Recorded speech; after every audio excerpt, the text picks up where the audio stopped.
이 두 사리와 더불어서 가장 중국에 하나의 사리밖에 없다라고 말하면 이 법문사 사리. 법문사 사리 여기 뼈입니다. 이 뼈입니다. 이 뼈.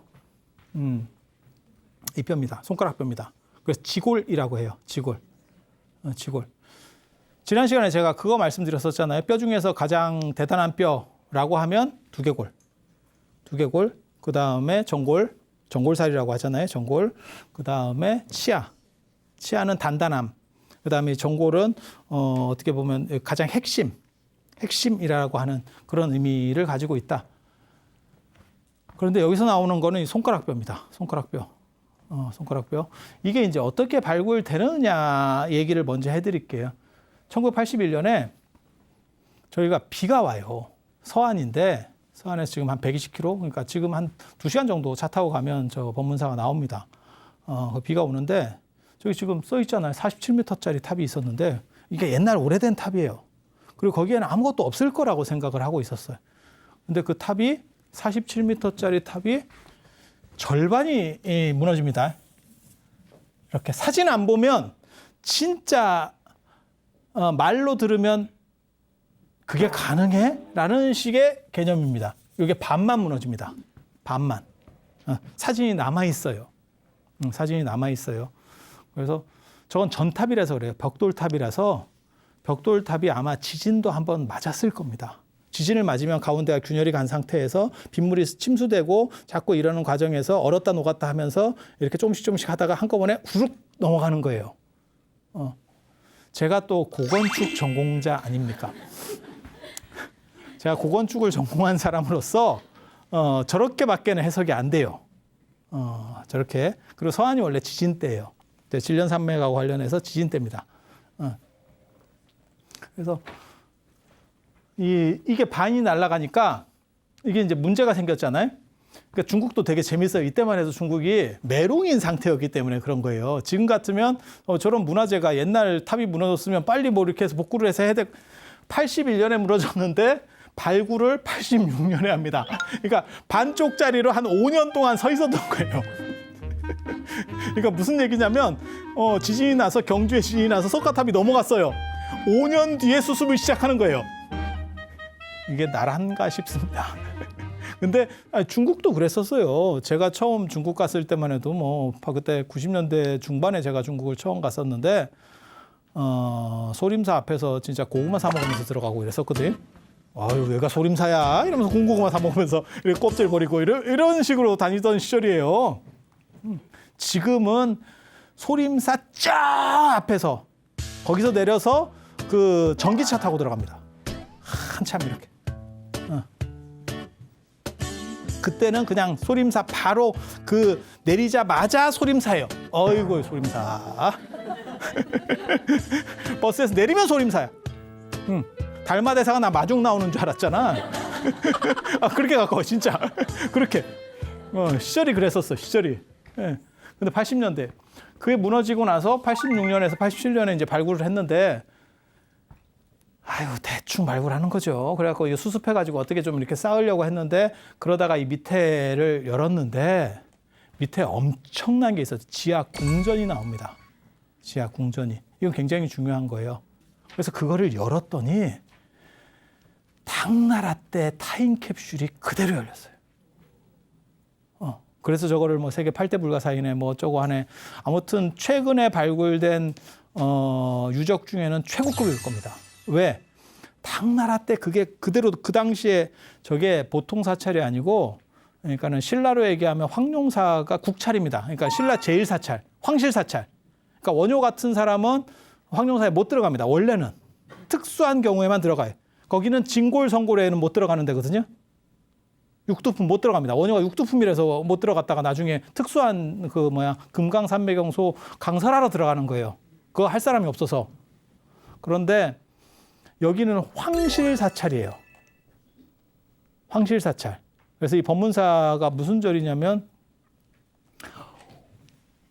황제 관련된 사람만 들어갈 수 있어요. 당나라 황제 관련된 사람만. 그리고 저 사리는 30년에 한 번밖에 공개가 안 돼. 저게 아쇼카 왕이 모셨다는 사리거든요. 아쇼카 왕 때 모셔졌다. 뭐 이런 전설적인 이야기가 있어요. 그래서 30년에 한 번밖에 안 보는 살인데 그게 당나라가 멸망할 때 당연히 저희가 털렸겠지라고 생각했어요. 저기도 보물들이 다 털렸겠지라고 생각했는데 어떻게 하다 보니까 그냥 있는데 사람이 까먹은 거죠. 아무도 그거 털 생각을 못했죠. 굉장히 재밌어요.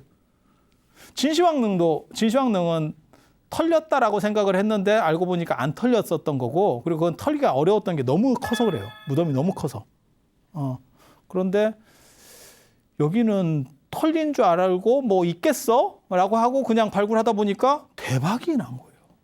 그때 황실에서 사여한 부처님 사리에게 이렇게 공양 올렸던 막 초 A급 물건. 그러니까 여러분들이 잘 아셔야 될 게 연도가 오래 올라가면 좋은 물건 아닙니까? 다 문화재 되는 거 아닙니까? 아닙니다. 지금 비싼 게 나중에도 비싼 겁니다. 그리고 진짜예요. 그거는 진짜예요. 그러니까 싼 거는 개꼬리 3년 둔다고 뭐 황무대랴라는 얘기 있듯이 싼 거는 오래 놔도 싼 겁니다.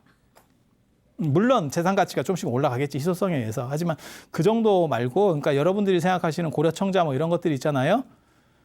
그거 다 정상적인 물건 아닙니다. 일반 생활용 물건 아니고 그게 무덤 부장용으로 특별히 A급으로 만든 것들이에요. 박물관에서 여러분 보시는 거는. 그리고 신안 앞바다에서 뭐 청자가 뭐 3만 점이 발견됐어요. 뭐 이런 얘기 가끔 보시잖아요.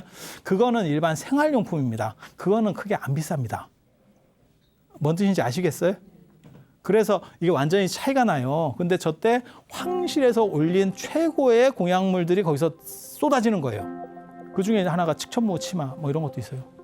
금실로 쭉 최고의 A급들. 그리고 저기는 황제들도 30년에 한 번밖에 저 사리를 못 봐요. 그래서 재위기간이 짧은 30년 동안 재위하는 황제가 거의 없습니다. 우리 조선도 마찬가지예요. 없어요. 그래서 저 사리가 한 번 나오면 뭐 풍년이 든다는 둥, 뭐 어쩐다는 둥, 막 오만 이적들이 나오는 그런 사리인데, 요때 발굴을 하는데 여기 이제 사리 이적이라 빛이 뿜어져 나와요. 발굴 과정에서 빛이 나와요. 그 얘기가 발굴 보고서에 나온다고. 빛이 뿜어. 제가 늘상 얘기하는 거 있습니다. 이 세상에 이적에 대한 이야기가 많이 있지만 종교인들이 얘기하는 거는 한 반 정도로 줄여서 듣고, 반대편에서 얘기하는 게 기록에 나오면 그거는 정확하게 들어도 오히려 플러스에서 들으면 들었지 마이너스일 정도는 아니다.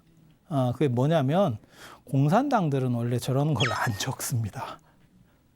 공산당의 특징상 저런 걸 안 적. 너무 시겁할 만한 일이 벌어지니까 저걸 적은 거예요. 잘못 적으면 지 목이 날아갑니다. 아니, 이게 날아간다는 건 아니고 그냥 직업에서 잘린다고요.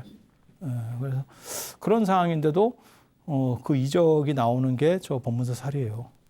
법문서 사리. 그리고 이 법문서 사리랑 관련해서 가장 유명한 게 여러 번 이제 나오는데, 그 관련된 이야기를 보면 제일 유명한 사건이 이때예요.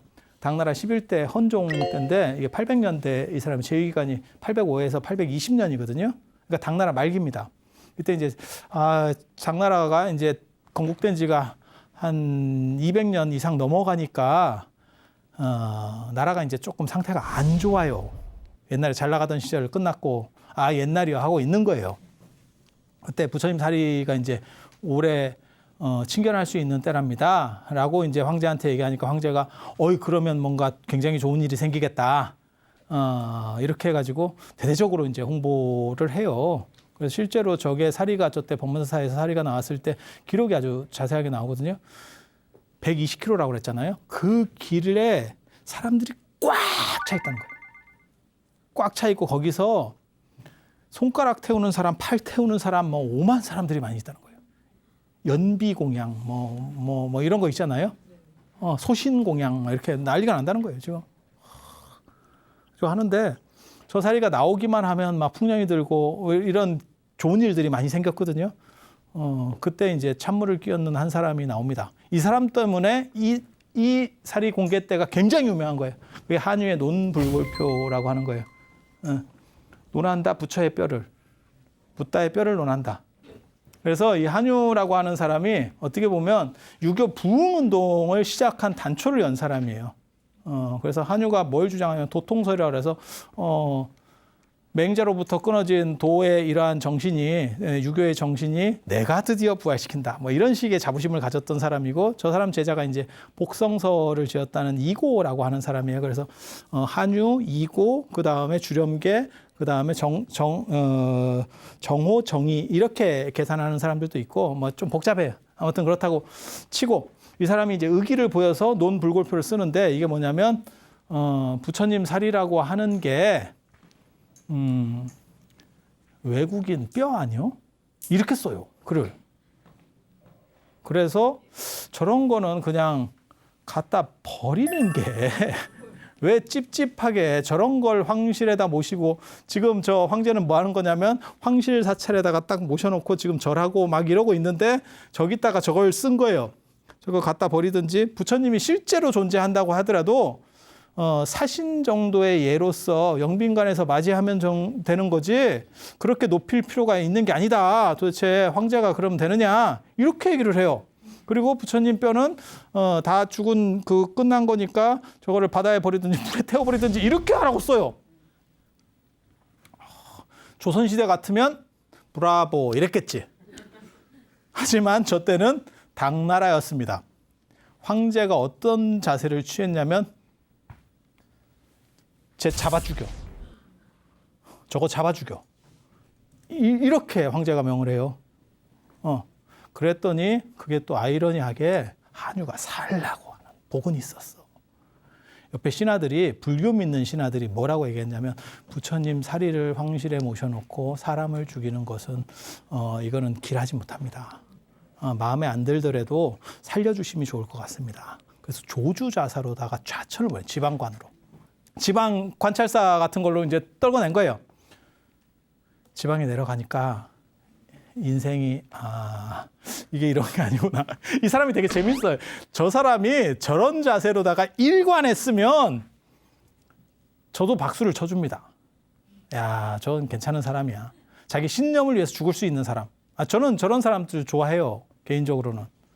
굉장히 멋있잖아. 맞든 아니든 간에 그걸 다 떠나서 자기가 투철하게 뭐 생각하는 게 있어서 그 신념을 가지고 딱 밀고 나갈 수 있는 사람. 근데 저 사람이 되게 재밌는 게 지방에 가서 이제 인생을 쓴맛을 보니까 우리가 볼 때는 쓴맛이 아니에요. 그 굉장히 높은 자리입니다. 근데 안에서 너무 높은 자리에 있던 사람이 딱 내려가니까 아하 이렇게 된 거지. 그래서 또 저 동네에 또 유명한 스님을 찾아가요. 그래서 저 좀 풀어주시면 안 돼요. 중간쯤에 저 윗줄에 얘기 좀 해가지고 이것 좀 어떻게 좀 해주시면 안 돼요. 뭐 나중에 풀려나요. 그러면 저걸 하지를 말든지.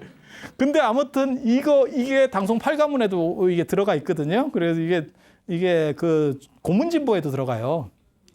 고문진보에 중국에 우리식으로 말하면 동문선 같은 게 중국의 고문진보입니다. 시편, 문편 이렇게 두 가지가 있는데 거기에도 들어가요. 그래서 이 논불골표 때문에 이 사건이 더 유명해져요. 더 유명해지고 그 다음에 사리가 이제 영응하는 그런 얘기들이 나오기 시작하는 거죠. 그리고 그게 고스란히 당나라가 멸할 때 묻혀 있다가 이게 최근에 그대로 드러난 거예요. 그리고 그 지하궁전 규모도 상당합니다. 여러분 생각하듯이 그냥 뭐 조그맣게 이렇게 무덤같이 이렇게 해가지고 뭐 살이 나오는 거 아니에요? 아니에요. 그 안에서 뭐 대단한 규모가 있죠. 왜냐하면 당나라 그 당시에 전 세계 최고 국가니까 그 나라 황제들이 30년에 한 번씩 볼 정도로 했다는 건 엄청난 거기다가 투자들이 있었다는 얘기잖아요. 저 사리를 친견하고 뭔가 하면 그 에너지가 있어요. 에너지가. 그래서 몰라. 인생이라고 하는 거는 뭐 여러 가지들이 있겠지만 제가 느끼는 거예요. 그냥 제 개인적으로. 머리 좋은 거보다 복 많은 게 좋은 거고 머리 좋은 거보다 복 많은 게 좋은 거고 복이 있게 태어나면 최고로 좋고 없으면 지금이라도 퍼뜩 만들어야 되고 그 만드는 방법은 복이 있는 데 가서 문대면 되는 거예요. 자석의 원리랑 똑같습니다. 나는 그냥 쇠면 내가 자석 성분을 가지려면 자석에 문대면 돼요. 그러면 이게 딸려오는 거예요. 그리고 복이 있으면 나쁜 거는 스스로 몰라. 부처님께서 하신 말씀이 있어요. 불교를 믿으면 생긴 좋은 일은 커지고 안 생긴 좋은 일은 생겨나고 이미 존재하는 나쁜 일은 줄어들고 앞으로 생길 나쁜 일은 생기지 않는다. 이게 네 가지 원칙으로 이렇게 쓰는 거거든요. 근데 마찬가지예요. 복이 있으면 똑같은 일이 벌어지는 거예요.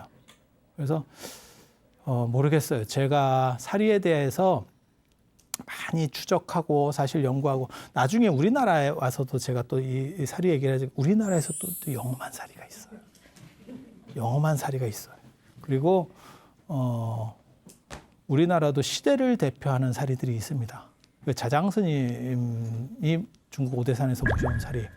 그 다음에 고려 시대 때 가장 유명한 이건 신라 시대 때 얘기잖아요. 고려 시대 때 얘기에서 가장 유명한 사리는 제석천이 모셨던 사리가 있어요.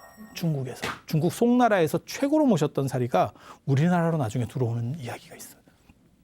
그걸 개성 황궁에서 모셨다고. 그런 사리들이 있고 조선시대 때도 또 유명한 사리들이 있어요. 그런 얘기들을 나중에 기회 되면 또 해드릴 거예요. 그런데 지금 이 지궁 얘기랑 관련해서 한 가지만 말씀드리고 싶은 거는 이 지궁과 관련돼서 비슷한 구조를 띠고 있는 지하 궁전식 구조가 중대에서 오대산 중대에서 확인되고 있다는 거예요. 그리고 여러분 아시는지 모르겠는데 오대산 중대에 그 정멸보궁 건물이 있거든요. 정멸보궁이라고 하는 단어의 시작이 오대산 중대예요. 아시는지 모르겠는데 그건 굉장히 좀 특이한 겁니다. 여러분이 그걸 느낌을 못 느껴서 그래요. 궁이라는 표현을 함부로 쓰면 안 돼요. 궁은 도관에다 붙이는 표현이에요. 태청궁, 상청궁 이게 도교에서 쓰는 표현이라니까. 불교는 전각이라고 뒤에다 쓰는 거고 대웅전, 삼성각 이렇게 쓰는 거고 무슨 궁 이렇게 붙이면 그거 도교예요. 그런데 도교식 표현이 지금 들어와 버린 거라니까요. 그래서 굉장히 특이한 구조고 왜 그런지 내가 압니다.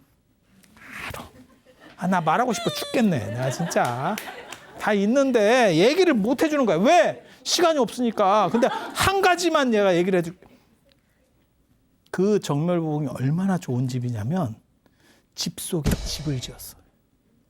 무슨 얘기냐면 부처님 사리를 이렇게 모시면서 저 중대에다가 이렇게 부처님 사리 모셔놨잖아요. 거기 앞에 가면 이렇게 집이 있고 조그만한 집이 하나 있어요. 조그만한 집이 있고 이게 이렇게 보이도록 돼 있거든. 언덕배기를 요 앞에다 그려야겠네. 이렇게 보이도록 돼 있거든. 근데 이 집이 너무 중요했기 때문에 여기 하나를 더 씌워놨어요. 집 속에 집이 있는 구조는 우리나라 전체를 통틀어서 북한까지도 아마 통틀어도 저기 하나밖에 없을 거예요. 집 껍데기에 집을 하나 더 지었어. 뭔 얘기인지 아시겠어요? 그러니까 우리가 그 원각사지 저 탑골 파고다 공원에 가시면 그 탑을 보호하기 위해서 유리로 하나 씌워놨잖아요. 그 너무 중요한 문화재인데 그게 비둘기가 자꾸 싸고 이래가지고 그 싸면 사가요 돌이. 그래서 그런 거 씌워놨듯이 이 집이 얼마나 좋으면 거기다 하나를 더 씌웠어. 그래서 집 속에 집이 있는 유일한 건물이 저기예요. 저거 아마 국보로 올라갈 겁니다. 그래서 저 안에 집은 고려 걸로 추정을 해요. 지금. 이게 새로 말 나온 얘기야. 이게 여러분 딴 데서 못 듣는다니까. 이게 지금 최신 뉴스라니까. 최신 뉴스. 우리나라에 고려시대 건물이 5개, 남한에 5개, 북한에 2개가 있어요. 근데 이게 방사선 공유원소법에 의하면 안에 게 우리가 밖에 것만 자꾸 보는 바람에 같은 연대라고 생각을 하고 있었는데 그래서 이게 별 볼 일이 없는가 봐 이러고 있었는데 안에 게 고려시대 거예요. 깝닥을 하나 더 씌운 거지. 근데 집을 깝닥을 씌운다는 생각을 해보셨어요? 그게 중국에도 그런 예가 있거든. 너무 집이 좋으면 그걸 보호하기 위해서 또 하나 집을 짓는 거예요.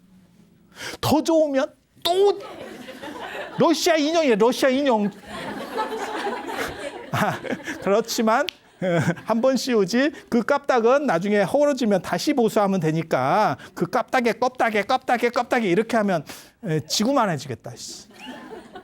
그래서 그런 건 없고 중국에도 몇몇 예가 있어요. 집 위에다 씌웠던 그게 이제 아주 유서 깊은 집들은 다시 헐고 하는 것보다 그 위에다 씌우는 예가 있는데 지금 우리나라 유일하게 그래서 저 중대 보궁이 그 지궁구조라는 법문사 저 사리가 발견된 구조하고 비슷하고 그 다음에 그 집 위에 집 속의 집이라고 하는 아주 중요한 그래서 여러분들에게만 제가 약을 이렇게 딱 얘기해 드리는 거예요. 이거 최신 진짜 어디서도 못 들어봤을 거야. 어디서도 못 들어봤을 거야. 오늘 오신 분들 진짜 복 받으신 거예요.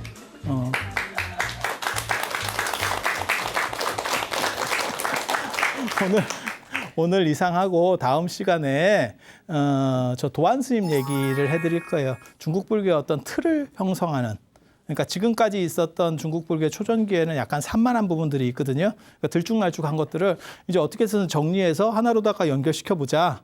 지금 현재 한국 사회나 세계적으로도 그런 게 나오는 거예요. 자동차 회사들이 많이 있었지만 그것들을 하나로 먹으면서 테슬라가 한번 먹어보자. 반도체는 뭐 삼성이 먹어보자. 뭐는 뭐가 먹어보자. 뭐 이런 식으로 쫙쫙쫙쫙 막 난립하다가 어느 순간에 훅 다 정리하자라는 생각들이 있고 또 그 뒤에 또 난립하는 문제가 벌어지고 또 하나를 누가 정리하고 이런 식으로 보통 갑니다. 그게 인류의 발전 중에 하나거든요. 그리고 인도에서 불교가 넘어올 때 한 코스로 넘어오는 게 아니고 막 중구난방으로 넘어오는 거예요. 그러다 보니까 그걸 어떻게 정리할 것이냐. 그렇게 해서 중국의 영웅이라고 할 수 있는 최초의 영웅, 중국 사람 중에서 최초의 영웅이라고 할 수 있는 사람이 저 도안 스님. 그리고 저 도안 스님 다음에는 실천의 문제. 어떻게 그걸 실천할 것이냐에 대한 문제가 해원 스님. 그런 이야기들 다음 시간에 해드리도록 하겠습니다. 자, 그럼 오늘 마치도록 하겠습니다. 자, 들어주셔서 감사합니다.